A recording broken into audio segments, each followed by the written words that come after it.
केशव पेशे से एक ब्राह्मण था और साथ में ही वह दुर्गा माँ का परम भक्त था। हर रोज वो मंदिर में दुर्गा माँ का पाठ और हवन करता था। केशव की एक पुत्री थी जिसका नाम मालती था और वो बहुत ही सुंदर और गुणवान थी।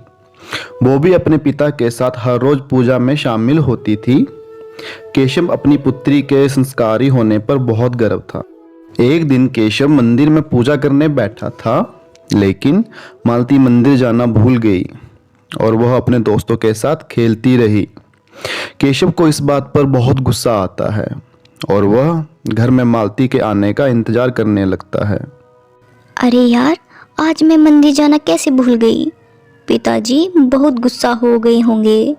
अब तो पिताजी पूजा पाठ करके घर भी आ गए होंगे।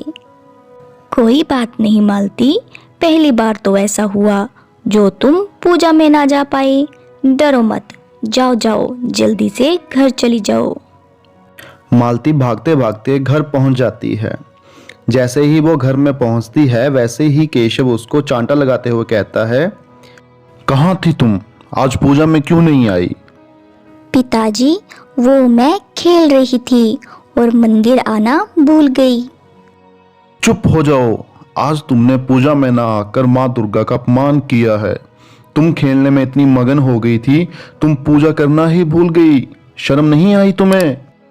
पिताजी, मुझे माफ कर दीजिए, आगे से ऐसा नहीं होगा।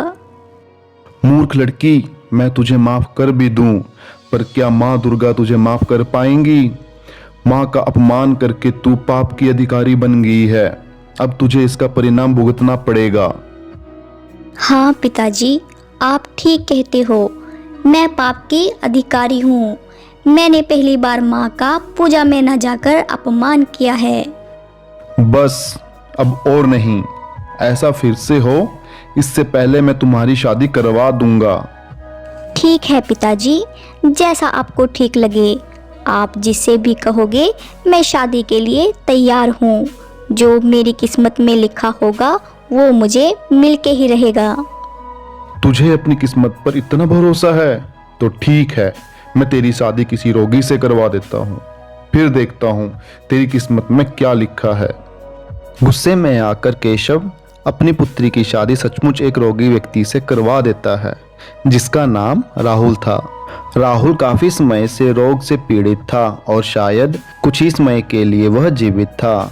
मालती राहुल से शादी करके कुछ समय के लिए दुखी तो थी, लेकिन वह अपनी की हुई गलती का दंड मानकर अपना जीवन राहुल के साथ ही बिताने लगती है।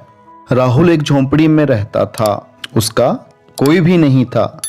अब मालती ही उसकी देखभाल करती थी। एक दिन राहुल की तबीयत ज़्यादा ही खराब हो जाती है।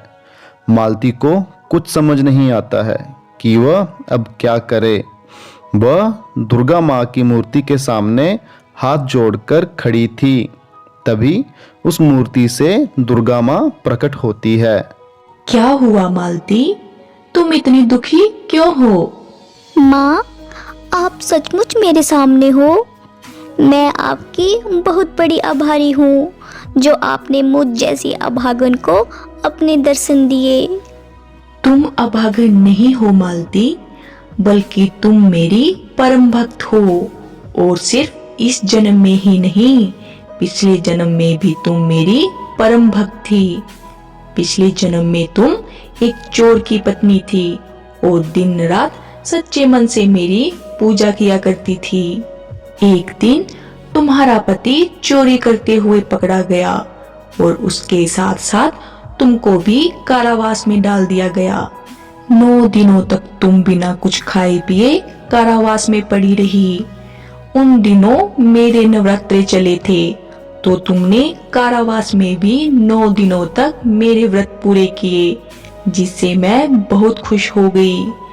उस जन्म में तो मैं तुम्हें उसका फल नहीं दे पाई, लेकिन इस जन्म में भी तुम मेरी भक्त हो और मैं तुम्हें उसका फल देना चाहती हूँ।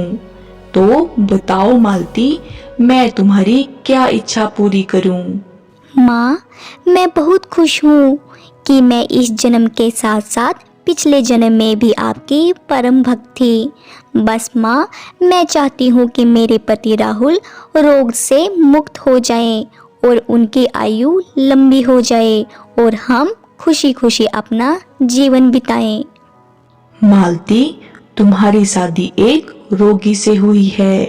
ये भी तुम्हारी परीक्षा थी और तुम बिना किसी शिकायत से इसी के साथ अपनी जिंदगी बिताने लगी। तुम अपनी परीक्षा में पास हुई।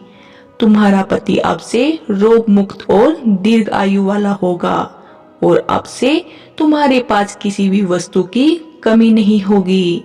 तथास्तु। इतना कहकर माँ वहां से गायब हो जाती है। तभी राहुल बिल्कुल ठीक होकर मालती के पास आकर कहता है, मालती, आज मैं जिंदा हूँ तो सिर्फ तुम्हारी और दुर्गा माँ की वजह से। मैं तुम्हारी जैसी पत्नी पाकर बहुत खुश हूँ। मैं वादा करता हूँ कि अब से मैं तुम्हें कभी दुखी नहीं होने दूंगा और तुम्हारे साथ हर रोज माँ दुर्गा की पूजा किया करूँगा।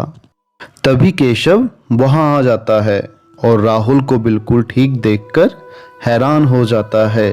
मालती अपने पिता से सारी घटना के बारे में बताती है। बेटी, मुझे माफ कर दो। गुस्से में आकर मैंने बिना कुछ सोचे समझे तुम्हें तुम्हारी किस्मत के भरोसे कर दिया था, लेकिन आज मुझे अपनी गलती का एहसास हुआ है। पर मुझे इस बात की भी खुशी है कि दुर्गा माँ की कृपा तुम पर बनी रही और तुम्हारी किस्मत बदल गई। केशव को विश्वास हो गया था कि दुर्गा माँ अपने भक्तों की हर रास्ते में परीक्षा जरूर लेती है, लेकिन कभी भी अपने भक्तों के साथ बुरा नहीं होने देती।